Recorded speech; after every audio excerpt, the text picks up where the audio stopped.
one agricultural residential district for a utility scale solar facility. The parcel is located at 719 Ebenezer Road. Land use map, the green again is your agricultural limited area. The yellow, she'll show you a much more condensed one, but to zoom in a little bit, as you can see, there's a good vegetative break here from Ebenezer Road until the first facility, as well as them showing their vegetative buffer around the entire Solar site. facility, Ebenezer Road Solar 1 LLC, a 5 megawatt shared solar facility you to where we're discussing within your county. It's located off of Ebenezer Road across from Poplar Grove Golf Club. This is owned agricultural. The landowners are local residents. They live nearby, not on site. And it's worth mentioning that this parcel will remain in their ownership, but under lease with the project company Ebenezer Road Solar 1 LLC. So the owners will remain the owners of this site. Please note it's about an 89-acre parcel, of which 43 would be used for the facility. Much of those acres would be used actually for the vegetative buffer, up to about 43.35 acres used for the total project area. That includes everything with the panels, the stormwater, our access road, and our landscape areas as well. Amherst County, I think, is a little bit new to solar projects of this size and impact. I know, as you can tell from the overview of our intended use of the land, this is much smaller. One of the key differences I think is important to point out that's easy to see is a solar facility of this size, 5 megawatts or below, interconnects to our distribution system at the distribution level with the interconnection points looking like the visual you have there, poles along the road, as opposed to some of those really large scale utility systems that interconnect to the transmission line, so the big towers along. So if you ever wanted to know which type of solar facility you're looking at, that would be probably the first thing to look at. It's important to note that a small scale facility in Virginia is 5 megawatts or below. For our purposes in Appalachian Power Territory, it must be located, of course, in their service territory.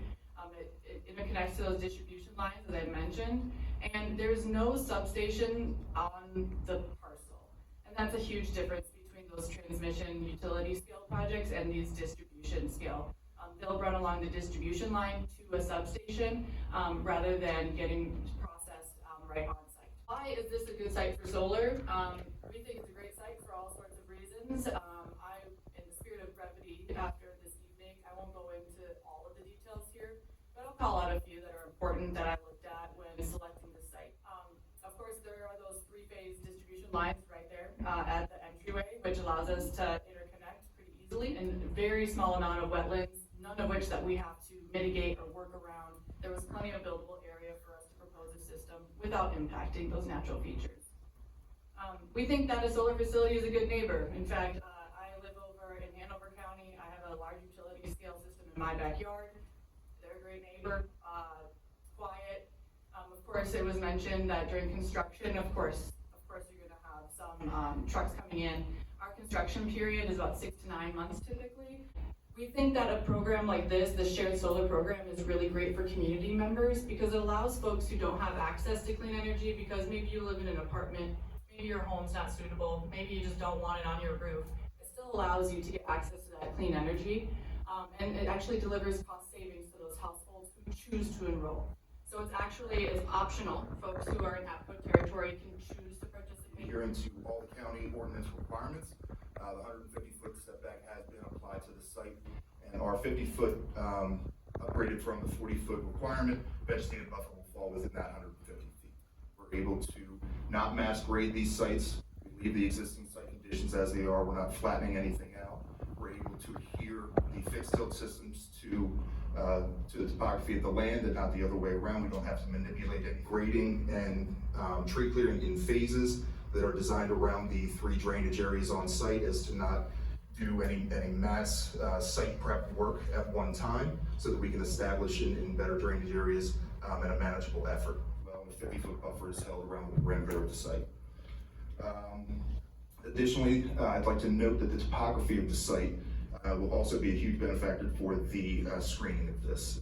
The site as it stands in its current state and as in its constructed state slopes away from Ebenezer Road. So as the site goes back, the panels fall and situates itself very nicely within the landscape in a hidden manner. Species will be the entirety of the fenced-in area. less a strip around the security fencing for the site. The initial aerial rendering, you'll be looking westward up towards Union Hill, towards the AEP facility that is currently exists a south-facing over Poplar Grove, back towards the rear of the parcel. Ordinance is exactly what we said we support and where we support it.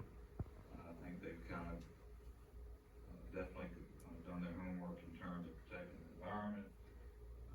I fully support this petition.